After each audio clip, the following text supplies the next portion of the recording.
ce qui- Tu désactives les micros, Jessica? Ok. Allez, c'est bon. On lance. Les Chodesh Tov Mevorach, vas-y, on écoute le Rav. Bravo. בעזרת השם.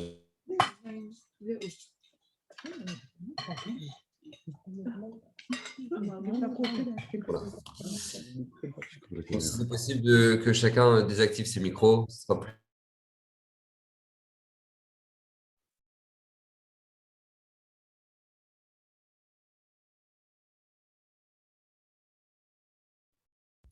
Très bien, Bezrat Hashem. Alors, on est parti. Alors, vous savez que l'un des facteurs premiers du mal-être, justement, de la période qu'on est en train de traverser, ou pas seulement de la période qu'on est en train de traverser, mais bon, de manière générale, dans la génération dans laquelle on est, c'est tout simplement le fait que on est dans une espèce de routine. D'accord? Le train-train. Nom qu'on a donné à ce chiot d'ailleurs, entre parenthèses. Et c'est justement quelque chose qui est intéressant d'analyser. Je vais vous dire pourquoi. Parce qu'en fait, quand on analyse un petit peu la situation, on se rend compte que, bien pour beaucoup de gens, le fait de tomber dans la routine, c'est synonyme de détérioration. C'est-à-dire qu'en général, quand on tombe dans une routine, c'est la routine. Hein. Qu'est-ce que vous voulez que je vous dise, Vaudrave? C'est voilà, métro, boulot, dodo, c'est comme ça. C'est-à-dire c'est comme ça, on n'a pas le choix. Donc, c'est comme ça. Et on sait qu'effectivement, en général, quand on tombe dans la routine, c'est quelque chose qui est signe de détérioration. Dans le monde du travail, par exemple, quand on glisse dans la routine, on glisse en général, je dis bien en général, on tombe dans la médiocrité, c'est-à-dire que on fait ça parce qu'on a l'habitude de le faire, et puis voilà. Et puis, au début, on avait la pêche, au début, on avait la simcha, au début, on avait tout l'engouement, c'est un nouveau boulot, c'est des nouveaux bureaux, c'est trop bien, c'est bien, super, allez, on se lance, on commence. Et après, bon, voilà, ça va la société, ça va. Et puis, tout ça va. Et puis, avec le corona, ça va. C'est-à-dire qu'en fait, il y a une espèce de routine qui s'est créée. Et en fait, en général, la routine, ça fait en sorte que les gens, ils ont besoin de renouveau. Il y a plein de gens qui cherchent à nouveau du travail parce qu'ils se disent, bon, voilà, ok, j'aimerais un peu de nouveau dans le monde du travail. D'accord? Donc, en général, bien évidemment, la routine, ce n'est pas synonyme de quelque chose de positif. D'accord? On sait très bien que ce n'est pas seulement dans le monde du travail, mais même dans le couple. C'est comme ça, d'accord? Quand on tombe dans une espèce de routine, au début, il y a le Khatan et la Kala, ils sont comme des fous et tout, ils sont sur la choupa et tout, c'est trop bien. Et puis que d'émotions, que d'émotions. Mais après, comment expliquer que, voilà, il y a le travail tous les jours, il y a les métros, boulot, dodo, et puis on arrive dans une situation où maintenant, voilà, ça devient plus compliqué parce que justement, on glisse dans un train-train, dans lequel maintenant les sentiments, ils s'estompent, d'accord, malheureusement pour beaucoup. Si on arrive à la situation actuelle que maintenant il y a un divorce sur deux, le reste des gens qui restent mariés, qui sont mariés, la situation, elle est peu joyeuse. Où il y en a beaucoup qui ne divorcent pas parce que tout simplement, ils ont des enfants. Hein. Ils ont des enfants. Qu'est-ce que vous voulez que je vous dise, Godard, on a des enfants. Hein, des enfants. Et puis, mais les sentiments ne sont plus là. Et malheureusement, on en arrive même des fois, dans certains cas, à une espèce de haine. D'accord? Une espèce de haine qui se crée dans le couple, qui est très compliqué parce que ça paraît incroyable. Parce qu'au début, c'était amour, gloire et beauté, c'est-à-dire c'était la fidélité. Et puis après, qu'est-ce qui se passe? On glisse dans le laisser-aller, on fait plus attention à soi, et puis on se permet des choses devant son conjoint qu'on ne se serait jamais permis avant. Je passe les détails. Et puis du coup, qu'est-ce qui se passe? On arrive dans une espèce de banalisation de la situation de notre couple, et puis on se dit, voilà. Et puis après, il y a malheureusement des gens qui arrivent, qui tombent dans la crise de quarantaine, Hachem et Rachem. Et donc, du coup, tout ça, pourquoi? Parce que justement, il n'y a pas de renouveau. Il n'y a pas de renouveau. Et donc, du coup, qu'est-ce qui se passe? On a le couple arrivé à un stade de banalisation, d'accord, de leur situation. Et ça, c'est très compliqué. D'accord? Donc, ce n'est pas seulement dans le monde du travail, donc c'est même dans le couple, c'est même dans l'argent. Vous savez, il y a beaucoup de gens qui travaillent beaucoup pour avoir de l'argent, pour gagner de l'argent, pour être riches. Et puis, quand ils arrivent justement à gagner leur argent, ils se retrouvent dans une situation compliquée. Pourquoi? Parce qu'ils ont gagné de l'argent, mais maintenant, Voilà, c'est-à-dire, OK, bah, j'ai de l'argent maintenant, j'ai de l'argent. Je pense que c'est pas un chidouche pour vous, mais les gens qui habitent dans le 16e ont autant de taux de consommation d'antidépresseurs que pour les gens qui habitent dans les arrondissements qui ne sont pas forcément aussi riches. D'accord? Et même des fois, ça dépasse. Pourquoi? Parce que les femmes de riches, on sait très bien qu'elles n'ont pas le droit de se plaindre, parce qu'elles sont censées tout avoir. Quand on lui explique à monsieur que bah, sa femme, elle n'est pas forcément super épanouie, mais qu'est-ce qu'elle a? Je ne comprends pas, je l'ai acheté dernier Prada. Donc, de quoi elle se plaint? Elle a besoin d'argent, je lui donne de l'argent. D'accord? Donc, euh, donc, du coup, on se trouve dans une situation où justement, c'est pas parce que maintenant on a de l'argent qu'on est forcément plus épanoui, on est forcément plus heureux, parce que l'argent finit par le banaliser. D'accord? Ça devient banal d'avoir de l'argent. On l'a vu de toute façon avec le Ham Israël dans le désert. Hein. C'est pas un grand ridouche, c'est pas une nouveauté de notre génération. D'accord? Dans le désert, il s'est passé exactement la même chose. Lorsqu'on était dans le désert, eh ben, il s'est passé que les Bnei Israël mangeaient d'une manne, un pain qui est absolument phénoménal, un pain qui était hors du commun. Et ce fameux pain qui était absolument extraordinaire, eh ben, nourrissait tout le corps. D'accord mais à tel point qu'ils ne savaient même plus ce que c'était que des toilettes. D'accord? Ils ne savaient plus. C'est-à-dire que la manne était entièrement absorbée par le corps. Elle était entièrement bénéfique pour le corps. Elle avait le goût qu'on souhaitait. Bref, c'était de la folie, quoi. C'est-à-dire, c'était une véritable merveille, la manne. Et puis, qu'est-ce qui se passe? Les Bnei Israël, ils en arrivent à un stade où ils finissent par dire quand même, faut le dire, il faut le dire, ils finissent par dire, Venafshenu katsa belechem akelokel. C'est-à-dire, notre âme, elle est dégoûtée de ce pain. C'est-à-dire qu'ils en finissent par le vomir. On n'en peut plus. Et pourquoi, comment ils peuvent ne plus, comment ils peuvent en avoir marre, avoir un ras-le-bol d'un pain qui est divin, sur lequel ils faisaient Amotzi Lechem Min Hashamaim? Comment c'est possible? Réponse, parce qu'on se lasse de tout. On se lasse de tout. D'accord? Et même dans les mitzvot, c'est la même chose. C'est pas une nouveauté. Dans les mitzvot, on arrive dans la même situation où maintenant, qu'est-ce qui se passe? Si on veut, par exemple, je dis entre nous, d'accord? Si on veut rater un shiur, ok? Ou si on veut être sûr qu'il n'y a personne au shiur qu'on va faire, d'accord? Eh ben, vous savez ce qu'il faut faire? Faire une chose très simple. Il faut l'appeler un shiur sur le lachonara. Vous faites un shiur sur le lachonara, vous êtes sûr qu'il n'y aura personne. Pourquoi? Parce que c'est le lachonara. Qu'est-ce qu'il va nous dire, le rabbin? Hein? Qu'on n'a pas le droit de parler? Que de toute façon, on le sait, d'accord, on le sait. Maintenant, la plupart des gens qui ont cette réflexion n'ont jamais ouvert le livre du Refetz Chaim de leur vie. D'accord? Probablement qu'ils ne l'ont jamais ouvert. Mais au moment où maintenant ils se retrouvent devant un shiur de la Shonara, ils vont dire: ah non, moi c'est bon, pour nous dire qu'on n'a pas le droit de parler, que de toute façon, tout ce que j'ai dit jusqu'à maintenant, c'était un son. Ah, c'est bon, on le sait. D'accord, merci, monsieur le rabbin. On le sait. D'accord, donc tout shiur du style la Shonara, Tzniut, tous ces trucs-là, c'est des shiurim où c'est bon, c'est même pas la peine de me donner un titre pareil, un shiur, parce que tout simplement, les gens vont se dire: ça y est, on connaît, on connaît.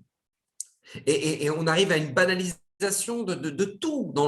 Je vous parle dans la Torah des mitzvot. Hein. C'est pareil, on arrive à la Beta Knesset. Pourquoi le Corona, Hachem nous a mis dans une situation où justement maintenant on ne pouvait plus approcher nos Beta Knesset, on ne pouvait plus rentrer, qui est incroyable, d'accord? C'est des choses qui ne s'est jamais passées depuis la création du monde. D'accord? Que le monde entier, les juifs du monde entier sont bloqués, ne peuvent pas rentrer dans une Beta Knesset. C'est quelque chose qui est Nora Vayom. Ça ne s'est jamais arrivé, ça ne s'est jamais passé. Et qu'est-ce qui se passe là? On ne peut plus rentrer dans la Beta Knesset. Pourquoi? Parce qu'on a banalisé ça. On rentre dans la maison d'Hachem, genre Kilou, moi, je vois des gens avec leur téléphone qui regardent, qui regardent pendant la Hamida. Pendant que le Chazan il fait la Hamida, ils regardent les news. Ils regardent les news. Ils sont en train de le faire. Ils défilent. Raphaël Kanievski il a sorti une takana. Il sourd Moukhlat, un interdit Moukhlat de rentrer dans une bêta Knesset avec un téléphone allumé. Pourquoi? Parce que c'est devenu quelque chose. Ah, mais t'es dans la maison d'Hachem. À Kadosh Baruch Hu, depuis la destruction du Beth Amikdash, la seule chose qui lui reste, c'est quoi? C'est les bêta Knessiot. Maintenant, qu'est-ce qui se passe? Non, mais ça va. Et puis les gens ils discutent, et puis ils se boivent un petit coup, et puis ils s'assoient, et puis ils profitent de la bêta Knesset pour s'asseoir, pour discuter. Mais où c'est marqué ça? Où on a le droit de faire une chose pareille? Alors, pourquoi? Parce qu'on banalise. On ne se rend pas compte, on banalise. Et dans plein de domaines, juste, ne serait-ce qu'au Beth Amikdash, je ne sais pas si vous imaginez, au Beth Amikdash, un Kohen qui rentrait dans le Echal du Beth Amikdash, d'accord, là où il y a la menorah, là où il y avait les pains, là où il y avait, d'accord, l'autel avec les encens, un Kohen qui rentrait là-dedans, alors qu'il n'avait pas l'intention de faire un service, d'accord, et bien ce Kohen-là, il était Chayav Mita. S'il voulait rentrer pour dire « Oh, comme c'est sympa ici. Oh, comme c'est joli. » Non, il ne pouvait pas. Il ne pouvait pas être Chayav Mita. D'accord.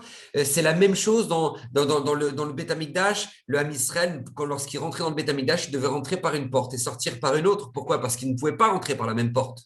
Pourquoi? Parce que pour pas que leur entrée, leur venue au Beth Amikdash, elle soit synonyme de banalisation. Ça y est, on repart pas à la porte là. Non, non, tu rentres, tu pars. Tu rentres, tu pars. C'est la maison d'Akadosh Baruch Hu ici. On t'a donné le mérite de passer.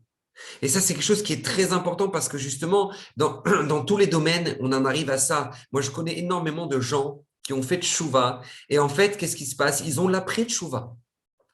C'est-à-dire que leur tchouva, elle s'est arrêtée à, ils se couvrent la tête, ils font leur prière, ils font Shabbat, et puis ils mangent kasher. Et puis voilà, pour eux, ça y est, ils ont fait tchouva.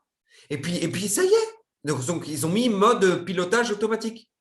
C'est bon, c'est bon. Ouais, tu te couvres la tête. Ouais, c'est bon. Shabbat, c'est bon. Ouais, cache-croûte, c'est bon. On mange balade. Ok, super, super. Non, non, non, il y a pas.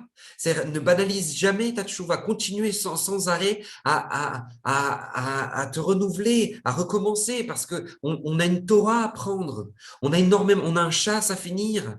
On a énormément de choses à connaître.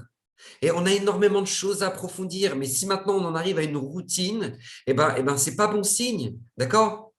Et le monde entier est en lutte contre la notion de routine.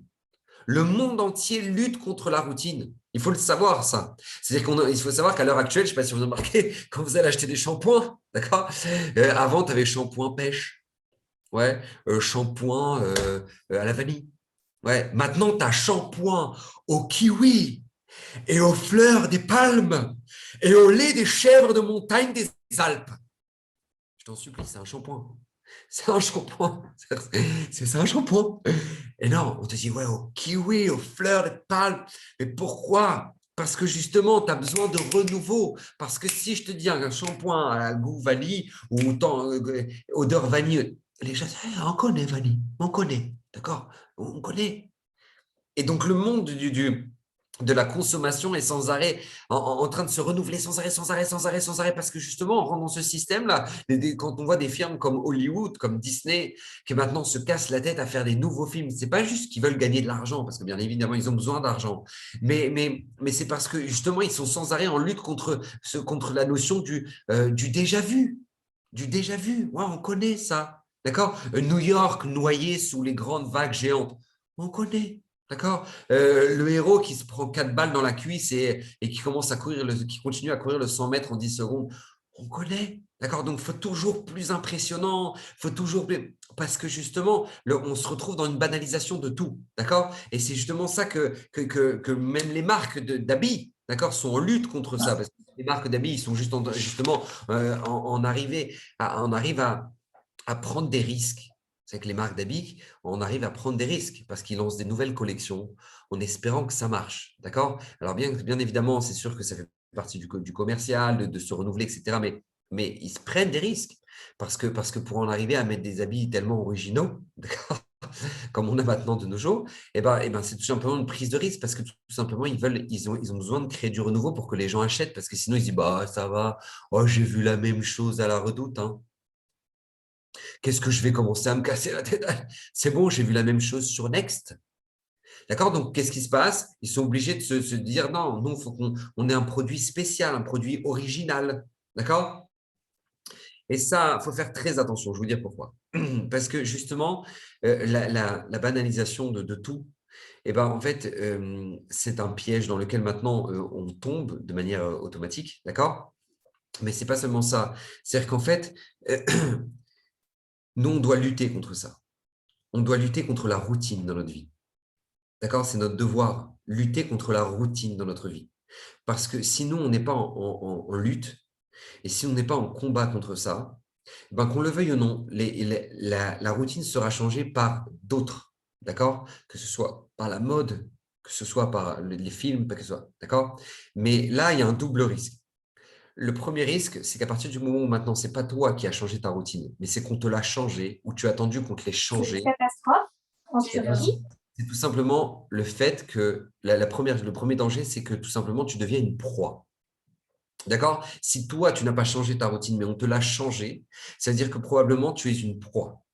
Ou deuxième possibilité, on te l'a changé, mais tu seras déçu. D'accord? Tu auras de grandes chances d'être déçu parce qu'on te l'a changé, mais ce n'est pas toi qui as choisi.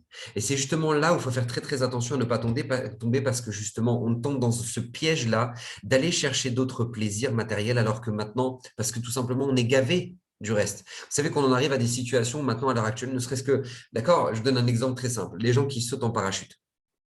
OK? Exemple simple, les gens qui sautent au parachute. Bon, pourquoi je donne cet exemple-là? Parce que c'est quand même un exemple assez incroyable parce qu'au niveau de l'adrénaline, c'est quand même énorme. D'accord? C'est quand même énorme. Donc la personne, elle est là, que ça, un truc, elle est en haut de l'avion, comme ça, c'est vrai, jeté dans l'air, comme ça, un truc, dans le vide. D'accord? Un truc et tout, il y a les joues qui font bam, bam, bam, bam, bam, bam, et puis là, au moment où maintenant la personne, elle s'apprête à jeter, rac, elle se jette. Et là, elle fait une chute comme ça, un truc. Et là, waouh! Elle arrive en bas, elle est comme une folle. Et waouh, c'est incroyable. C'était phénoménal, c'était incroyable. OK. Donc, cette personne-là a vécu une expérience extraordinaire, d'accord, qui va lui ramener waouh, beaucoup d'enthousiasme à en refaire d'autres. Et puis, cette personne-là, elle va en faire d'autres, justement, parce qu'elle aura cette recherche-là. Donc, elle va en faire d'autres, mais au bout d'un moment, elle sera lassée, parce que c'est quand tu t'es jeté dans l'avion, on se jette, allez, on y va, hein, et il se jette, d'accord. Ah, après d'un mois, ils veulent faire, ils veulent faire un saut groupé. Donc, ils prennent 4 avions et puis ils sautent, ils sont à 50 et puis ils s'accrochent tous les pieds comme ça. Ouais, on s'accroche les pieds et tout. Ouais, truc. Et puis, ils vivent plus l'histoire parce qu'avant, ils étaient tout seuls comme ça. Ouais. Et puis maintenant, là, ils s'accrochent les pieds. Donc, ils ont fait un cœur avec les pieds. OK, super. Maintenant, ces mêmes personnes-là, au bout d'un moment, ils seront même blasés de ça. Donc, ils vont en arriver à prendre du risque. Ah, comment? Bah, parce que tout simplement, ils vont sauter en haut d'une montagne et ils vont, d'accord? Ils vont sauter du haut d'une montagne, se jeter et puis ouvrir le parachute au dernier moment. Et puis à la fin, ils vont chercher encore plus d'adrénaline, c'est-à-dire qu'ils vont sauter du haut d'une montagne pour finir par arriver dans un avion.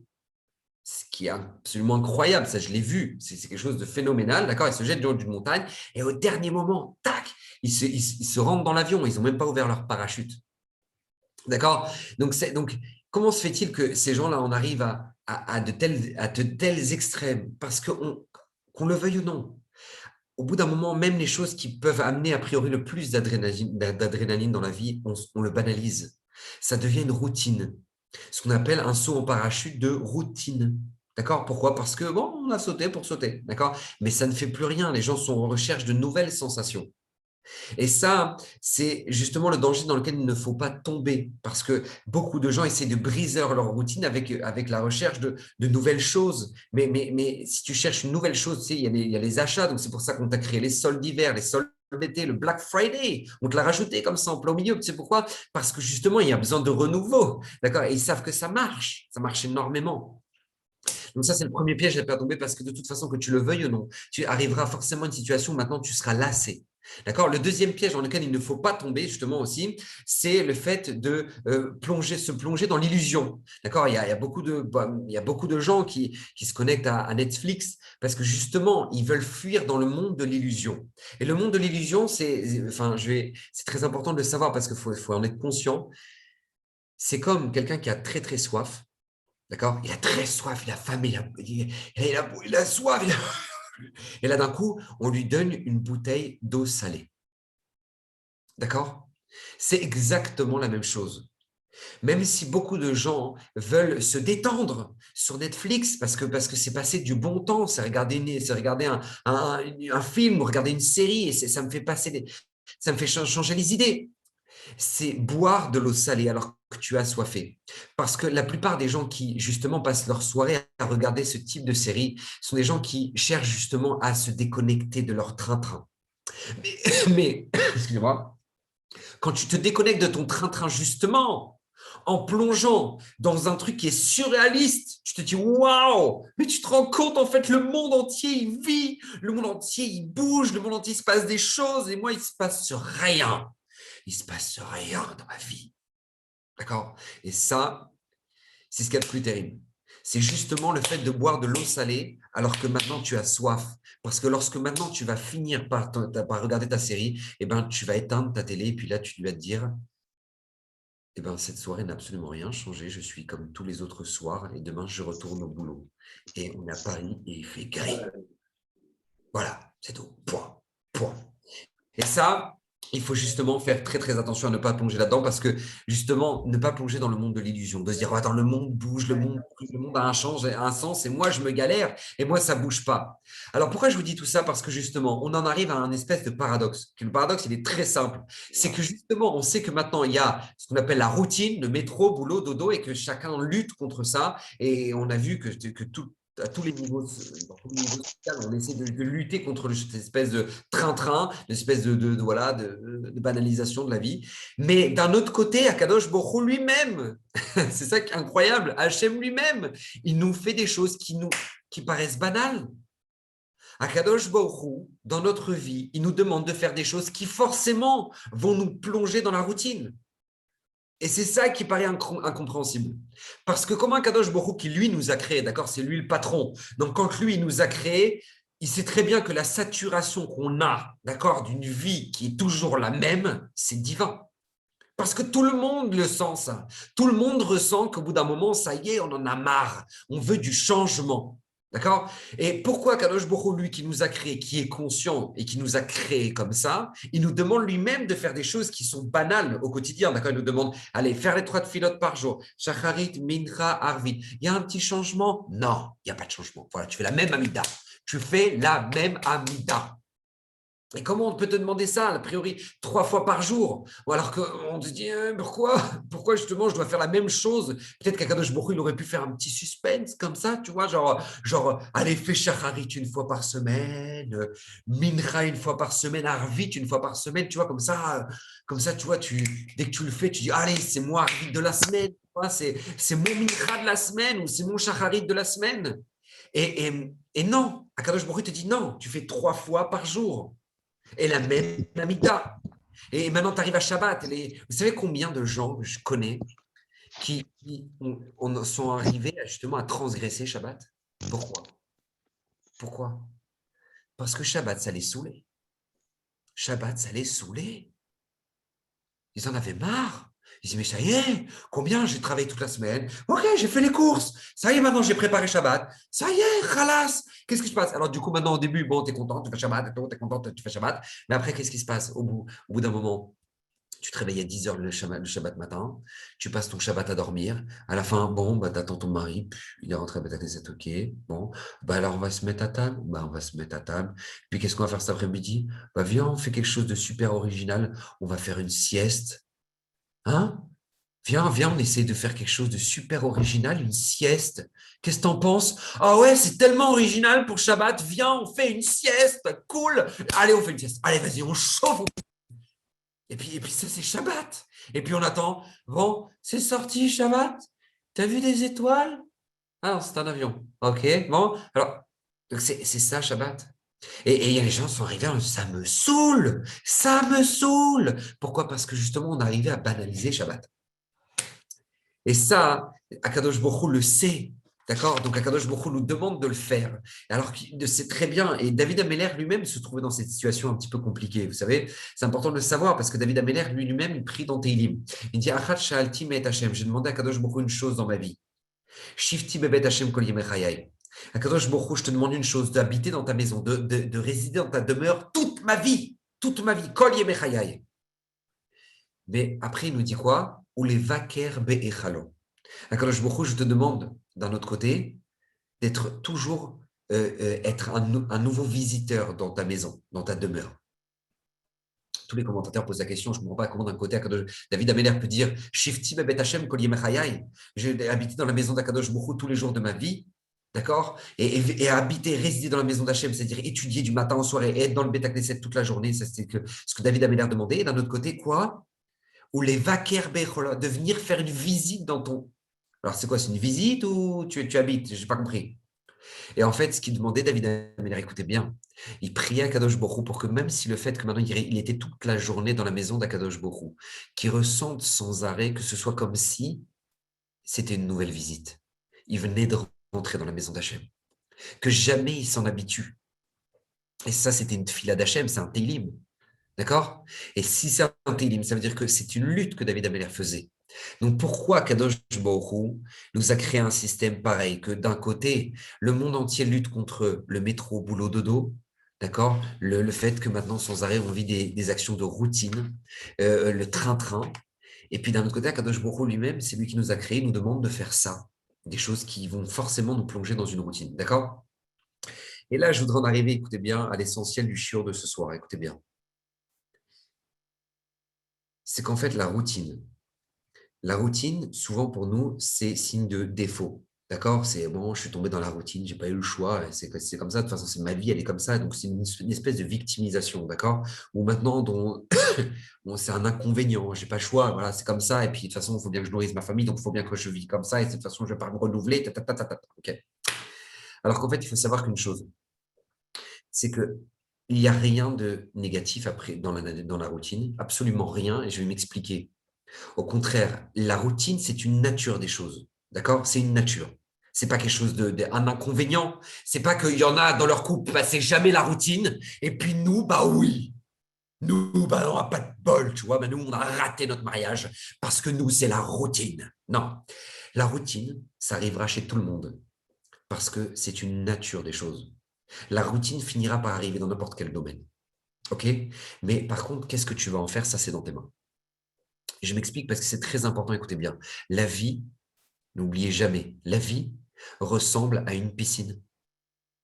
Oui, la vie ressemble à une piscine, ne l'oubliez pas. Je m'explique. Parce qu'une piscine, si jamais maintenant, je ne sais pas si vous avez déjà eu l'occasion d'en avoir une, mais quand maintenant une piscine, elle n'est pas traitée, quelques jours plus tard, qu'est-ce qui se passe? L'eau devient verte. Une espèce d'algue sympathique qui se crée comme ça, et puis les mauvaises odeurs, et puis autres mouches et insectes sympathiques, d'accord? Donc, c'est une piscine qui n'a pas été traitée. L'eau n'a pas tourné. L'eau n'est pas passée dans les filtres. L'eau n'a pas été traitée. OK? Mais cette même piscine, quand elle est traitée, l'eau se renouvelle. Elle-même, tu n'as même pas besoin de rajouter de l'eau, d'accord? A priori, quand on n'est pas en plein été et que maintenant il y a l'évaporation, d'accord? L'eau, elle tourne. L'eau est traitée. C'est la plus belle de toutes les piscines et c'est le plus gros des kiffs dans un jardin. D'accord? Pourtant, c'est la même situation. C'est la même eau. Mais là, tu ne l'as pas traité et là, tu l'as traité. Et ça, c'est exactement ce qu'on doit faire. Parce que la routine, c'est une nature, ça finira par arriver. Mais qu'est-ce que tu vas en faire de cette routine? Est-ce que tu vas la traiter ou est-ce que tu ne vas pas la traiter? Je m'explique et c'est très important ce que je vais vous dire ce soir. Écoutez bien. Parce que la répétition, elle est nécessaire. Qu'il y ait une routine dans notre vie, c'est nécessaire. Je m'explique. Vous savez, quand on apprend à nos enfants à lire, ok, on est obligé d'apprendre Aleph, Bet, Gimel, Dalet, He, Baf, Taïn, Tret, Tet, Vet. Ok, on est obligé. Et il répète Aleph, Aleph, Abed, Bet, Ebed, Gimel, Gimel, Gimel, Gimel. Ok, et il répète, il répète, il répète, il répète. Pourquoi on leur fait répéter? Pour que pour eux, ce soit un acquis. D'accord? C'est acquis. Aleph, Bet, Gimel, Dalet, He. Ok, super. C'est acquis. Maintenant, c'est la même chose dans le sport. Pourquoi dans n'importe quel entraînement, on est obligé de répéter les mêmes exercices pendant des heures? Parce que si tu veux que cette capacité sportive, cette capacité corporelle, elle soit acquise, tu es obligé de te répéter. D'accord? Moi, j'aimais beaucoup le basketball, d'accord? Michael Jordan, il faisait 1000 tirs par jour. Je ne sais pas si vous imaginez que ça veut dire 1000 tirs par jour au panier. Mais pourquoi il faisait ça? Michael Jordan, il faisait ça pour la simple et bonne raison qu'il fallait que chez lui, ça devienne une seconde nature. Le fait de se répéter dans la vie, c'est créer chez nous une seconde nature. Et ça, c'est extrêmement positif parce que l'automatisme est un cadeau. Ne l'oubliez jamais ça. L'automatisme est un cadeau parce que le but, c'est justement que ce soit une seconde nature. Pourquoi? Et la réponse, écoutez bien, elle est très importante. Parce qu'à partir du moment où c'est devenu chez toi une seconde nature, ce que tu fais, à partir du moment où maintenant, pour un sportif, faire 1000 tirs, c'est devenu banal, c'est devenu normal. Et bien, à partir de ce moment-là, il pourra construire là-dessus. C'est-à-dire que maintenant, Michael Jordan pouvait se permettre de faire des sauts périlleux, mais il pouvait permettre de faire des choses absolument incroyables, d'accord, lorsqu'il montait au panier. Pourquoi? Parce que tout simplement pour lui, mettre un panier, c'était devenu normal. Donc, qu'est-ce qui se passe là-dessus? Il en avait fait des choses extraordinaires, il en avait rajouté. D'accord? C'est comme les enfants. Lorsque maintenant, les enfants, tu leur as appris à écrire les lettres Aleph, Bet, Gimel. Après, pourquoi tu leur fais répéter des pages, tu leur fais écrire des pages et des pages de Aleph, des pages et des pages de Bet, et des pages et des pages de Guimel? Quel intérêt? La réponse, elle est très simple. C'est parce que quand tu leur as fait répéter des pages et des pages, et ben lorsqu'ils devront écrire des mots, ils se concentreront sur l'orthographe et non plus sur la forme de la lettre. Parce que la forme de la lettre, elle est acquise. C'est comme ça. Un Aleph, c'est comme ça. Un Bet, c'est comme ça. Ils seront plus en train de se concentrer sur deux choses. Ils seront en train de se concentrer sur une seule et unique chose, l'orthographe. Pourquoi? Parce que la forme des lettres, c'est déjà acquis chez eux. Et bien, il faut savoir que c'est la même chose dans la vie. Lorsque maintenant, par exemple, Michael Jordan, d'accord, lui, il faisait des sauts extraordinaires et qui marquait des paniers extraordinaires, et ben, c'est parce que tout simplement, lui, mettre un ballon, c'était devenu normal. Donc maintenant, là-dessus, il pouvait faire des choses incroyables. Et dans tout, c'est comme ça. Dans le Shalom Bayit, c'est la même chose. Dans le Shalom Bayit, c'est exactement la même notion. Il ne faut pas l'oublier, ça. C'est-à-dire que dans le Shalom Bayit, au moment où maintenant le couple rentre sous la roupa, c'est extrêmement nécessaire qu'il y ait une routine qui se crée. Pourquoi? Parce que tu dois connaître ton conjoint. Tu dois plus être à la recherche de comprendre comment il fonctionne. D'accord? Non, tu dois le connaître. Tu dois savoir ce qu'il aime, ce qu'elle n'aime pas, les réflexions qu'elle n'aime pas, ce qui peut la blesser, les blagues qui ne sont pas la bienvenue dans le couple. D'accord? Tout ça, c'est important. C'est pour ça que la Torah nous dit Nakiye les beto shana achat. Un khatan, une kala, ils sont dans leur maison et ils restent dans leur maison pendant un an. Pourquoi ils restent pendant un an après le mariage? Parce que justement, pendant cette année-là, ils apprennent à se connaître. Le soir, ils restent chez eux. Ils font des repas ensemble. Ils apprennent à se connaître. Ils parlent, ils échangent. Pour qu'il y ait une routine qui se crée. Pourquoi? Pour avoir compris comment fonctionne mon conjoint. Et ça, c'est extrêmement nécessaire parce qu'une fois que cette routine est construite, alors tu peux construire dessus. Vous savez, je vous donne un exemple très simple, mais tellement extraordinaire. Écoutez bien, c'est comme lorsque maintenant, vous savez, on crée une maison. Lorsqu'on crée une maison, on a besoin de faire un squelette en béton. OK, bien évidemment. Donc, tu fais couler le béton, tu as le squelette de la maison en béton. OK, c'est clair. Maintenant, quand tu as le squelette de la maison, il y a deux choses à ne pas faire. Écoutez bien ce que je vais vous dire. Il y a deux notions à ne pas faire lorsque maintenant il y a le squelette de la maison en béton. La première chose, c'est continuer à construire alors que le béton n'est pas sec. Je ne vous conseille pas, d'accord? Donc, ne construisez rien tant que le béton n'est pas sec. OK, très bien. Deuxième erreur à ne pas faire, c'est rentrer les affaires dans la maison alors qu'il n'y a que un squelette en béton. Non. Ben non, tu dois faire les murs, tu dois mettre le carrelage, tu dois mettre les fenêtres, tu dois mettre la porte, ok? Tu ne peux pas habiter dans une maison dans laquelle maintenant il n'y a qu'une structure en béton. Eh bien, je peux vous assurer que, allez, bien 95% des couples font l'une ou l'autre de ces deux erreurs. Ils font ou l'une ou l'autre. C'est comme ça. C'est où les gens n'attendent pas que le béton sèche, ça veut dire qu'en fait, ils ne connaissent pas leur conjoint. Donc, ils ne le connaissent pas. Donc, en fait, ils veulent faire plaisir, mais ils ne font pas plaisir. Tu sais pourquoi? Parce qu'ils ne le connaissent pas. Donc, en fait, c'est maladroit. Ah, mais écoute-moi, mais je pensais que ça allait te faire plaisir. Ah, mais je pensais que c'était ce que tu voulais. Ah, je pensais que… D'où ça vient, toutes ces justifications-là? Parce qu'en fait, tout simplement, on se rend compte que on ne connaît pas l'autre. On ne connaît pas l'autre. Et ça, c'est ne pas avoir attendu que le béton sèche. Parce que la structure en béton doit être du béton. Elle doit pas être, elle doit être sèche. Tu veux construire une maison, tu es obligé que ça ait séché. OK? Très bien, ça c'est la première erreur. Deuxième erreur, c'est ne pas faire plus que la structure en béton. Ça, c'est une autre grave erreur. C'est-à-dire qu'au moment où maintenant tu as la structure en béton, et puis là, qu'est-ce qui se passe? Les gens disent allez, on range le canapé, allez, on met les armoires, allez, on met les trucs. Mais comment tu peux rentrer un canapé? Comment tu peux mettre une armoire alors que regarde, tu n'as même pas les murs, tu n'as même pas la peinture, tu n'as même pas le carrelage? Et ça, c'est les gens qui pensent que tout est acquis. C'est bon, je suis rentré sous la roupa, c'est bon, bah, c'est bon, de toute façon, je suis ta femme, t'es ma femme, je suis ton mari, c'est bon, oui, c'est bon. Non, tu as la structure en béton là. Mais là maintenant, il faut construire là-dessus. Il faut que là-dessus, tu construises. Il faut que là-dessus, maintenant, tu finisses le travail. Tu mettes des fenêtres, tu mets des portes. D'accord? Et ça, c'est une des deux erreurs que les gens font.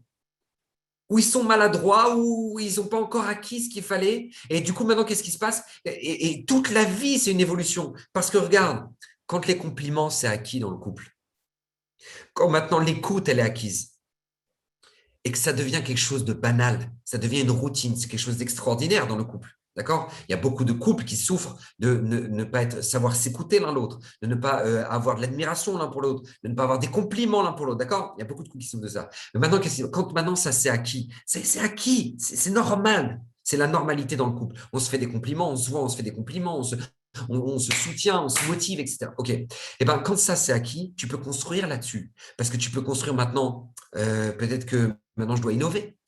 Peut-être que maintenant on va passer une soirée au resto. Peut-être qu'on va faire un truc. Parce que innover, on a toujours des couches à rajouter. On a toujours une finalité, une finition à rajouter dans la maison. D'accord? Et c'est pour ça qu'on a besoin, en fait, qu'il y ait une routine dans le couple. Parce que tu construis là-dessus. Tu n'es pas sans arrêt en train de réfléchir, attends, qu'est-ce qu'elle aime, qu'est-ce qu'elle n'aime pas? Ah oui, non, c'est vrai, ça, elle n'aime pas. Ça, elle n'aime pas quand je parle de ça. Parce que c'est acquis, c'est normal. C'est normal. Donc cette routine, elle est nécessaire parce que tu grandis, tu grandis, tu grandis, tu grandis, tu grandis, tu grandis. Et l'amour grandit sans fin. Et c'est la réussite du Shalom Bayit. Donc, c'est pour ça qu'en fait, en réalité, on a besoin de cette routine pour construire. Parce que sinon, tu es toujours en train de reconstruire depuis le début. On n'a pas que ça à faire de faire des fondations sans arrêt, d'accord? C'est une galère. Donc, maintenant, une fois que tu as les fondations, c'est bon, allez, tu construis dessus. Ça, c'est très important parce que dans le quotidien, ça, on y est confronté. Vous savez, la porte de notre maison, d'accord, on va la passer des centaines de milliers de fois dans notre vie. C'est une routine de passer la porte de la maison. Mais la question, c'est comment tu vas la passer, la porte de ta maison. Est-ce que justement tu vas la passer parce qu'on te dit bon, bah voilà, je vais rentrer, puis voilà, les gauches ils sont couchés, ouais, bon, ils sont dans leur pyjama, ouais, ils ont fait leur devoir, ouais. Mais attends, c'est pas une maison, ça, c'est Alcatraz.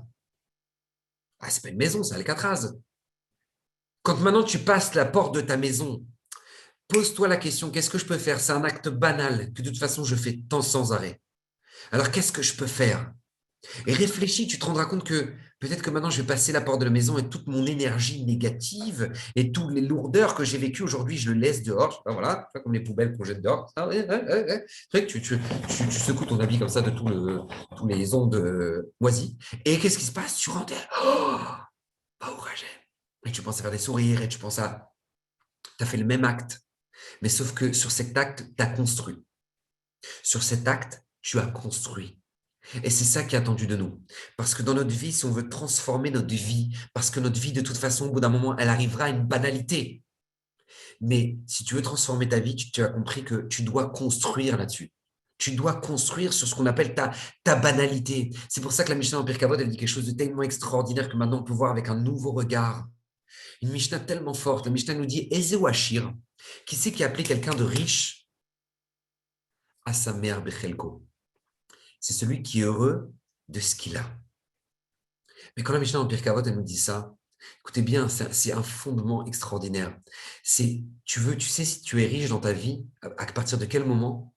À partir du moment où maintenant tu es heureux de ce que tu as déjà construit dans ton couple, déjà construit dans ta Torah, déjà construit. Parce que ces réflexes-là, ces réflexes, cette routine que tu as installée, eh ben, elle te permettra de construire dessus. Elle te permettra de construire dessus. C'est pour ça que tu es riche. Parce que tu es heureux de ce que tu as déjà construit. Et c'est ça qui est magnifique. C'est ça le cadeau que la Torah nous a donné. Et c'est ça que le maître du monde fait. Akadosh Baruch Hu, il fait exactement ça. Il faut savoir, Akadosh Baruch Hu fait exactement ça.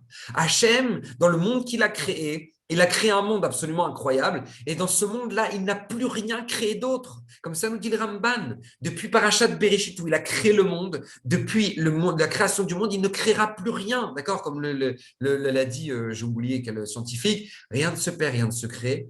Tout se transforme, mais rien ne se crée. Tout se transforme. Qu'est-ce qu'Hachem il a voulu nous apprendre comme leçon ici?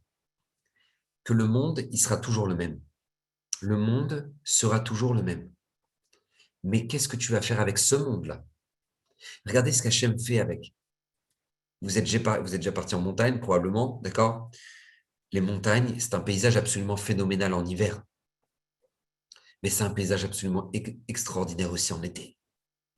Et pourtant, c'est exactement les mêmes montagnes, le même paysage. Mais qu'est-ce qui se passe? La saison a changé. C'est la même chose, c'est les mêmes montagnes. Mais qu'est-ce qui a changé? La saison. Eh bien, il faut savoir que c'est la même chose dans notre vie.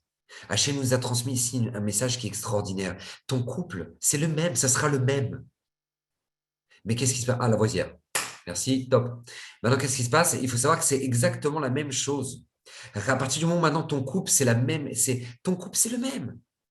Mais qu'est-ce que tu as fait là-dessus? Tu as changé les saisons. Tu as changé les saisons. Tu as fait en sorte qu'il y ait une nouvelle saison. Et ça, c'est très important. Parce que c'est ça qui ramène la beauté de la vie. Parce que si notre monde est si magnifique à cause de ça, grâce à ça, eh bien, il faut savoir que c'est la même chose dans notre vie. C'est la même chose. Ce que tu dois changer, toi, c'est les saisons. Et sans arrêt, c'est comme ça dans les mitzvot, c'est la même chose. Pourquoi tu répètes? On a dit, ouais, on fait la mitzvah, et là, 3 fois par jour, la même. 3 fois par jour, la même. Khalas! Combien? Il y en a marre. 3 fois par jour. Réponse, non. Parce que tu regardes bien, au début, toi, quand tu lisais l'Amida, hein, tu faisais comme ça. Hachem, Sfatai, Tiftar, Ufi, Yagid, Teila, Techa. Baruch, Ata, Hachem. Elokeinu, Eloke. Et puis après, au bout d'un moment, tu dis Hachem, Sfatai, Tiftar, Ufi, Teila, Techa. Baruch, Ata, Hachem. Et puis au bout d'un moment, c'est pourquoi. C'est pourquoi à la fin, tu fais Hachem, c'est pour ça. C'est pour ça que tu tapes à répéter ta Amida pour la connaître par cœur. T'inquiète, Akadosh Baruch Hu, il ne compte pas les points. Hein. Ne t'inquiète pas. Si tu répètes ta Amida 3 fois par jour, c'est parce qu'au bout d'un moment, c'est tellement acquis que ça devient un dialogue avec Hachem. Ça, c'est le plus grand des kiffs. À partir du moment où, avec ces mots-là, ça devient un dialogue avec Hachem. Tu n'as plus besoin de t'arrêter au mot du Sidour parce que c'est acquis. Et maintenant que c'est acquis, qu'est-ce que tu rajoutes? Qu'est-ce que tu construis dessus? Tes kavanotes.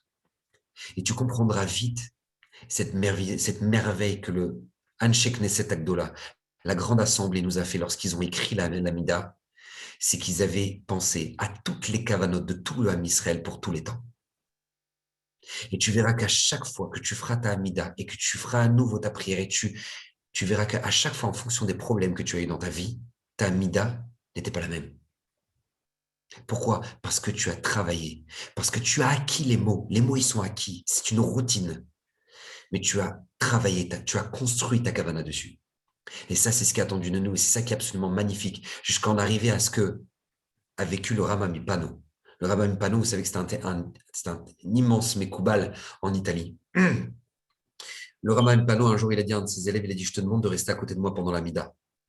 Et toutes les 5 minutes, tu me bouges le bras, tu me prends le bras et tu me saisis le bras pendant ma Mida. L'élève lui a dit, pourquoi, Kvodarav? Il lui a dit, parce que si jamais maintenant tu ne me fais pas ça, mon âme va quitter mon corps. Mon âme va quitter mon corps. Parce que je suis tellement dans la kavana avec Akadosh Baruch Hu que mon âme va quitter mon corps. Donc le Rama Mipano, il avait un élève à côté de lui qui pendant la Mida, lui remuait le bras. Tous les, je ne sais pas combien de temps, mais il remuait le bras. Et un jour, cet élève-là, écoutez bien, il était dans un livre, il était en train de lire, il a oublié de remuer le bras du Rama Mipano. Le Rama Mipano est niftar comme ça.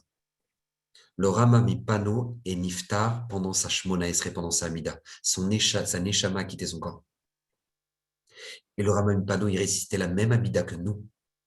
La même Amida que nous. Mais lui, il avait travaillé. Il avait construit dessus. Cette routine, il en avait fait quelque chose d'extraordinaire, à tel point que sa Neshama avait quitté son corps pendant qu'il faisait l'Amida. Et ça, c'est exactement ce que nous dit le Rambam. Le Rambam nous dit pourquoi Kadosh Baruch Hu nous a donné 613 mitzvot. Pourquoi 613 mitzvot? Il dit parce qu'en fait, jusqu'au bout d'un moment, à force de faire 613 mitzvot, à la fin, pour qu'une fois dans ta vie, tu fasses une mitzvah leshem shamaim, comme c'est dit le Rambam. Il dit tout le but, la raison pour laquelle tu fais 613 mitzvot, tu répètes du matin au soir, si tu te répètes, tu sais pourquoi?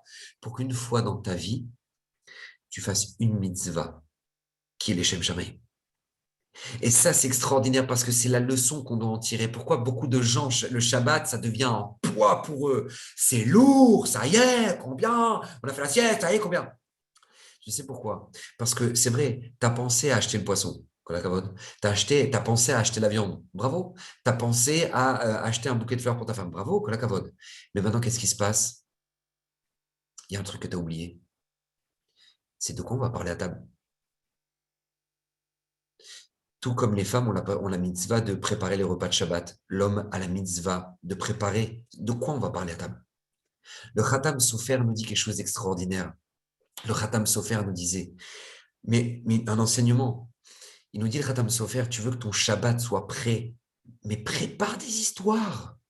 Prépare, vous savez, moi, combien je discute avec des parents et les parents, ils me disent, mais comment vous savez ça sur mon enfant? Qui vous a dit ça? Et je leur dis, mais c'est lui qui me l'a dit. Mais moi, il ne me parle pas. Tu sais pourquoi? Parce que tu n'as pas fait l'effort de créer des discussions. On doit arriver à table de Shabbat, on doit déjà avoir pensé à, je sais pas, un événement qui s'est passé dans la semaine, quelque chose qui ne s'est pas bien passé dans la famille. OK? Et créer une histoire là-dessus. Je vous autorise, vous avez mon tampon pour créer des histoires chassidiques si vous voulez. D'accord? Il n'y a aucun problème pour inventer des histoires chassidiques, pour avoir un moussard. Il n'y a pas de problème. OK? Il n'y a aucun souci. D'accord? N'oubliez pas ça. C'est qu'on n'arrive pas à la table de Shabbat. Alors, de quoi on va parler des enfants? C'est quoi la paracha? Déjà, rappelez-moi les enfants. Hein? C'est quoi la paracha? Shemini, Shemini. Bon, non, c'est pas comme ça. Tu dois être au taquet. Tu dois être au taquet parce que tu dois construire toute ta famille pendant ces moments-là. Et tu verras que tes repas de Shabbat, ils pourront durer pendant des heures. Et c'est des moments où tout le monde s'est construit. Tout le monde s'est apporté. Pourquoi?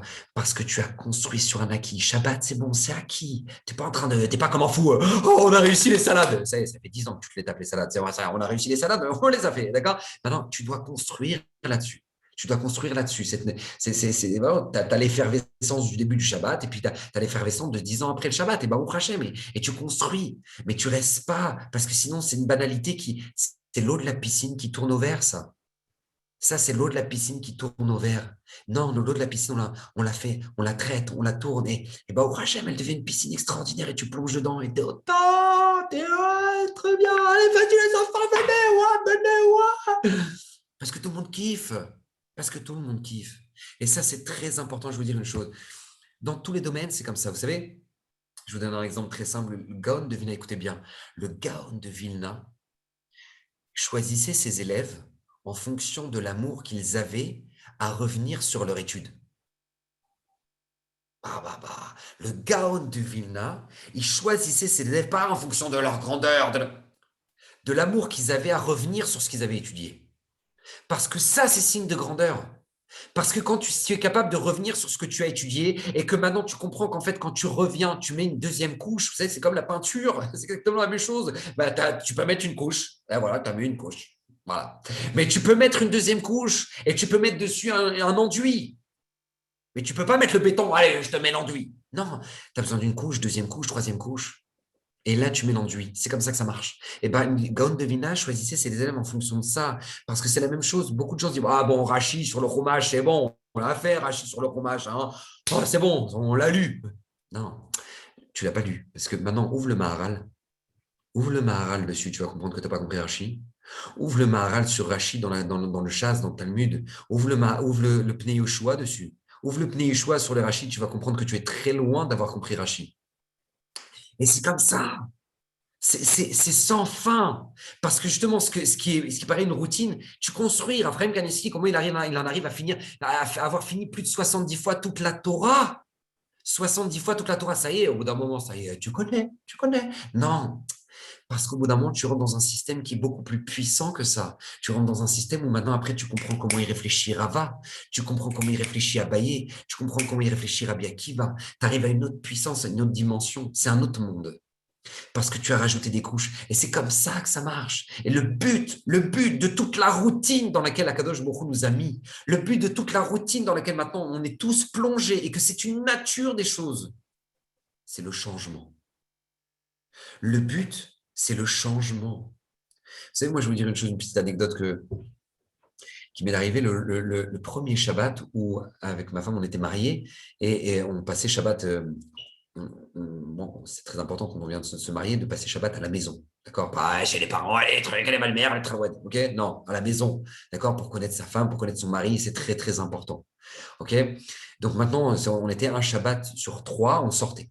On était invités, trucs, mais un Shabbat sur 3.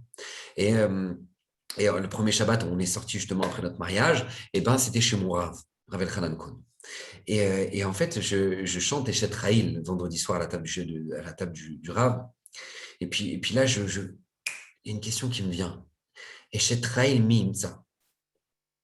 Alors, je m'excuse pour vous, mesdames, qui sont présentes ici, mais Eshet, littéralement, Eshet Raïl Mimza. Genre, qui a trouvé la femme vertueuse? Alors, je sais pas, moi, je ne sais pas. En général, je sais pas, tu veux faire une chanson à ta femme, tu dis Eshet Raïl Matsati. Ouais, j'ai trouvé la femme vertueuse. Non, Eshet Raïl Mimza. Eh ben, le mec qui l'a trouvé, celle-là, eh ben, il a du bol. En gros, c'est ça. Eshet Raïl Mimza. C'est ça. Celui qui l'a trouvé, il a du bol.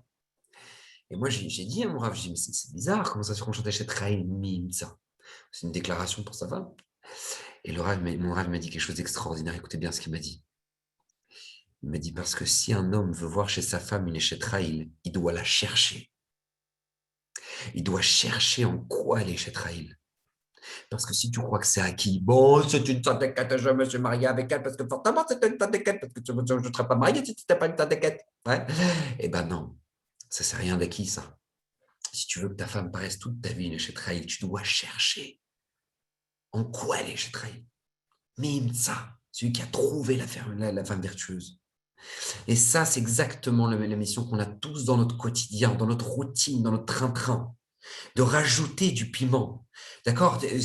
Tout le monde dit Amen Yesheme Rabba à la Beta Knesset. Tout le monde le fait. Amen Yesheme Rabba Mevarach Lalam Olam. Ok, tout le monde le fait. Mais quand tu ouvres la Gemara et que la Gemara, elle te dit dans Shabbat que celui qui dit Amen Yesheme Rabba de toutes ses forces, ça lui déchire tous les décrets. Ça enlève le corona, ça enlève toute maladie, ça enlève les problèmes d'argent, ça enlève tout décret. Ça déchire les décrets. Ça déchire. D'accord? Bah, tu dis pas Amen Yesheme Rabba de la même manière après. Pourtant, tu l'avais très bien compris ce que c'était Amen Yesheme Rabba, mais tu ne le dis plus de la même manière parce que tu as construit dessus. Et après, quand tu ouvres le Midrash dans Echa, que Rabbi Shmuel Kohen Gadol, il est monté en haut dans le ciel, et puis à ce moment-là, qu'est-ce qu'il a vu? Il a vu le Malach, l'ange responsable de toutes les souffrances du Ham Israël, et que quand il l'a vu, il lui a dit, mais c'est quoi toutes ces souffrances qui arrivent? Il lui a dit, reviens demain. Rabbi Shmuel Kohen Gadol, il revient le lendemain, il y en avait encore plus de souffrances pour le Ham Israël. Et là, le Malach, il dit, mais pourquoi? Et le Rabbi Shmuel, il dit, mais pourquoi? Il y en a encore plus qu'hier. Et le Malach, responsable sur les souffrances du Ham Israël, il dit, oui, tant que le Mashiach n'est pas venu, chaque jour se rajoutent des nouvelles souffrances pour le Ham Israël. Et là, Rabbi Shmuel, il dit, non, non, c'est pas possible. Mais comment on va s'en sortir? Et là, le Malach, écoutez bien, c'est le Malach, l'ange responsable sur les souffrances du Ham Israël, qui nous a donné. C'est pas genre l'anti-sèche, tu vois? C'est genre on t'a donné le sujet, Baba. D'accord? On t'a donné le sujet. Regarde. Écoutez bien ce que nous dit l'ange responsable sur les souffrances du Ham Israël. Il dit, lorsque le Ham Israël se réunit dans les Batek Nesiot et récite Amen Yeh Shemei Rabba Mevarar de toute leur force, ça enlève tous ces décrets que tu vois. Et là, tu comprends que c'est pas la même manière de parler, de dire Amen Yeh Shemei Rabba. D'accord? Donc, sans arrêt, on est en construction, sans arrêt, parce qu'on crée chez nous un changement. Et toute notre vie n'est qu'un changement. Et c'est ça, en fait le message extraordinaire de la Sphira Taomer dans laquelle on se trouve là actuellement. C'est ça le message qui est tellement beau de cette Sphira. Parce qu'Akadosh Baruch Hu te dit, regarde, tu vas passer d'un esclave à un juif qui va recevoir la Torah. Mais comment tu vas recevoir ça? Écoutez bien, c'est très simple. Une chose, rajoute une chose chaque jour. Ayom Yom Echad Laomer. Ayom Yom Sheni Laomer. Mais tu vois, sur ton quotidien, sur ton train-train, tu as rajouté une chose, une petite chose. Eh bien, ça te changera tout ton train-train. Parce que tu verras que de l'Égypte, tu vas arriver au pied du Har Sinaï. Avec une chose, vous savez, avec une page de Gemara, Tu vois le chasse, tu dis, mais il y a 2000 pages, 2000 pages, comment je vais en arriver? Je t'en supplie à faire de... Réponse, une page, page par page, page par page. Et cette page plus cette page, tu verras que tu vas en arriver à finir le chasse. Et une petite chose, vous savez, moi je vais vous dire ce qu'on a pris sur nous, la famille Gobert. On a pris sur nous pendant la Sphirata Omer. On a dit à Pessah, on a dit à tous les enfants, on a dit à table, à Pessah, on dit voilà, ce soir on commence la Sphirata Omer. Je voudrais qu'on prenne une chose sur nous, une petite chose, tous ensemble, sur nous. Et je leur ai dit, écoutez bien ce qu'on va prendre sur nous. C'est très simple. Aujourd'hui, on va prendre sur nous que chacun de nous, chaque jour, va devoir faire un compliment à un des membres de la famille. À maman, à papa, aux enfants, à sa frère, à sa sœur. Chacun va dire un compliment qu'il a vu aujourd'hui. Un compliment à une personne. Et on a commencé. Alors mon fils, il a commencé à dire, oui, alors je voudrais dire bon bravo à ma sœur parce que j'ai vu tout à l'heure, elle a voulu s'énerver, elle ne s'est pas énervée. Bravo. Et chaque jour, on s'assoit à la table en famille parce que c'est très important. Le repas en famille, c'est très, très important. OK? On s'assoit le soir. En général, c'est le soir, on est tous en famille. Et on se dit, qu'est-ce qu'on a à dire chacun les uns sur les autres? Et chacun, il dit, voilà, moi, ce soir, je voudrais dire ça à ma soeur, je voudrais dire ça à mon frère, vous n'avez même pas idée. Parce que même si aujourd'hui, tu as fait un compliment, mais vous imaginez un peu en 49 jours, c'est colossal. Tu as fait 49 compliments. Tu as fait 49 compliments. Tu crois que ça ne change pas une famille, ça, 49 compliments? Tu crois que ça ne change pas une personne, 49 compliments? Bien sûr, ça change, ça transforme. Et sur quoi c'était? Une mitzvah, un compliment. Aujourd'hui, c'est le jour du Homer. Peut-être la mitzvah la plus simple de toute la Torah, c'est compter le Homer. Aujourd'hui, c'est la mitzvah la plus simple de toute la Torah. Mais c'est une mitzvah qui est tellement puissante dans le sens. Parce que Kadosh Baruch Hu te dit, tu veux changer ta vie, tu veux changer ton train-train. Ne cherche pas à le changer, construis dessus. Construis sur tes acquis. Et quand tu vas construire dessus, ta vie sera transformée. Donc, Bezrat Hashem, on a tous dans nos mains notre piscine. On a tous le choix de laisser l'eau tourner au vert ou de traiter l'eau et qu'elle soit magnifiquement bleu turquoise. Ça, c'est dans nos mains. Donc, Hachem vous bénisse, Bezrat Hachem, que ce soit que des bonnes nouvelles, Bezrat Hachem, pour ce nouveau mois, Chodesh Tov, et que Bezrat Hachem, toutes ces paroles de Torah, soient pour la refouach les mains de tous les malades et tout particulièrement de Jennifer Sarah, Bat, Gigi, Régine, Malka. Bezrat Hachem, Bruchim, Tiou, qu'Hachem vous bénisse. Pour tous ceux qui le veulent, tous ceux qui ne sont pas encore au courant, je tiens à préciser, on a un groupe WhatsApp officiel. D'accord? Pour être au courant de tous les merveilleux Zooms qu'on organise, Baruch Hashem, et tous les cours qui sont diffusés. Donc, je vous demande juste, si vous voulez vous inscrire, écrivez « Je m'inscris » au numéro 054 939 9113. D'accord? Je vous l'écris ici. 054, on va trouver la discussion. Magnifique. 054 939 9113. Ok, vous envoyez un petit WhatsApp et voilà, Bezrat Hashem, vous faites partie du groupe. Qu'Hashem vous bénisse, bracha v'atzlacha, Bezrat Hashem. Une bonne santé à tous. Et que Bezrat Hashem, on se retrouve avec le Melech Mashiach. Rav. Si quelqu'un a quelque chose à demander avant que le Rav termine son show, mais sinon, on va le laisser. Ok. Merci beaucoup. Merci pour les commentaires. Merci et beaucoup. Que des bonnes choses, Bezrat Hashem. Bracha v'atzlacha, Chodesh Tov à tous, c'est que des bonnes choses, Bezrat Hashem. Bracha v'atzlacha. Merci, bonne soirée à tous. Au revoir, Chodesh Tov. Bye bye. Est-ce qu'il est le dernier?